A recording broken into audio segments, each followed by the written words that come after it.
विदुरानी स्नान कर रही थी। उसी समय भगवान पहुंच गए, कुंडी खटखटाई, काका जी हैं क्या? अंदर से दरवाजा आवाज आई, कौन है? भगवान बोले, काकी मैं हूं कृष्ण। कृष्ण कृष्ण नाम सुना। विदुरानी जिस अवस्था में थी उसी अवस्था में दौड़ने लगी भगवान के पास। आप जैसे हो ना वैसे के वैसे भगवान के पास पहुंच जाओ, भगवान तुम्हारे सारे अपराधों को क्षमा कर देंगे। अब निवस्त्र थी उस समय, वस्त्र नाम है कपट का। कपट रहित, कपट को त्याग करके, ये कपट ही तो वस्त्र है, कपट को त्याग के भगवान का भजन करो। निर्मल मन जन सो मोहि पावा, मोहि कपट छल छिद्र नवा।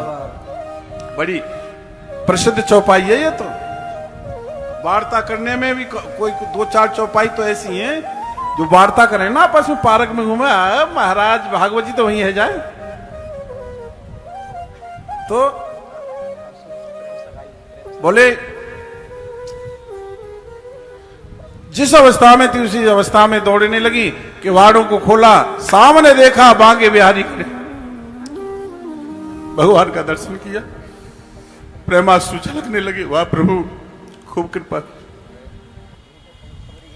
भगवान ने देखा विदुरानी ने वस्त्र भी धारण नहीं कर रखे, अपना पीतांबर खोल लिया, खोला, जैसे महाराज विदुरानी को उड़ाने लगे भगवान, ऐसे खोल के उड़ाने, जैसे एक भाई अपनी बहन को बहात के समय चुंदरी उड़ाता है ना,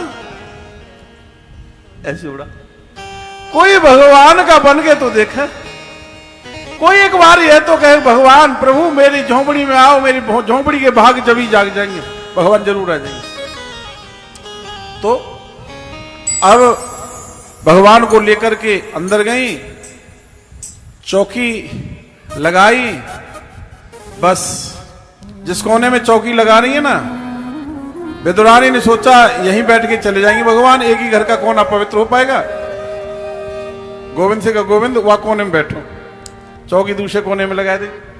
भगवान बैठने को हुए, विदुरानी बोली यहां ना बैठोगे, वहां बैठोगे। अब भगवान को नचा रही है, क्योंकि उसके मन का भाव है भगवान बैठने के बहाने पूरे घर में घूम जाएंगे तो कम से कम पूरा घर पवित्र तो हो जाएगा। अब चौथे कोने में चौकी लगाई, प्रेम में ऐसी डूबी, चौकी लगानी थी सीधी और उल्टी लगा दी।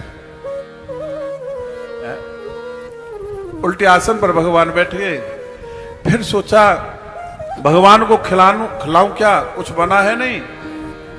अब हस्तिनापुर जैसे राज्य की चीफ मिनिस्टर की घरवाली है ये, घर में कुछ ना है।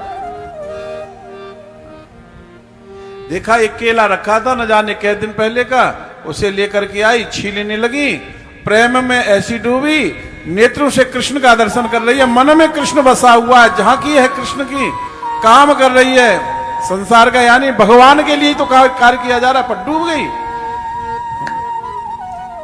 ऐसी डूबी कि गिरी निकाली इधर फेंक दी, छिलका गोविंद के हाथ में दे दिया, लो गोविंद खाओ। भगवान छिलका खाने। उसी समय विदुर जी आगे दिखा, गोविंद क्षमा करना, ये अनपढ़ है, ये क्या जाने भगवान का सम्मान कैसे किया जाता है, खड़े हो जाओ। चौकी को सीधा किया, देखा छिलका खा रहे, छिलका को झपट लिया, कदली वन में गई, कदली वन था वहां, केलाओं का वन, ताजा ताजा केला के फल लेकर के आए, अपने हाथ से छीले, छिलका फेंक दिया इधर, गिरी गोविंद के हाथ में दे दी, गोविंद खाओ। गोविंद गिरी खाने लगे। हाँ, अब विदुर जी ने कहा गोविंद छिलका खाने में स्वाद नहीं आ रहा था ना, अब गिरी खाने में स्वाद आ रहा है। भगवान बोले काका, जो काके के हाथ से खाने में स्वाद आ रहा था ना, वो तुम्हारे हाथ से खाने में स्वाद नहीं आ रहा। इतना कहकर भगवान की आंखें नम हो गई। विदुर जी रोने लगे। ओहो। फिर विदुर जी अंदर गए, आवाज लगाई,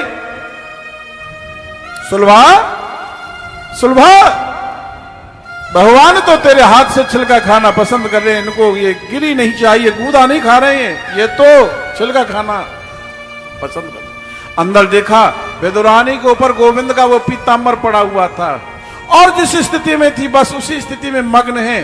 किसमें? कीर्तन गुनगुना रही है, नृत्य कर रही है, नाच रही है, गा रही है और प्रभु के नाम का ओहो महाराज ताली बजा बजा करके गुनगुना रही है।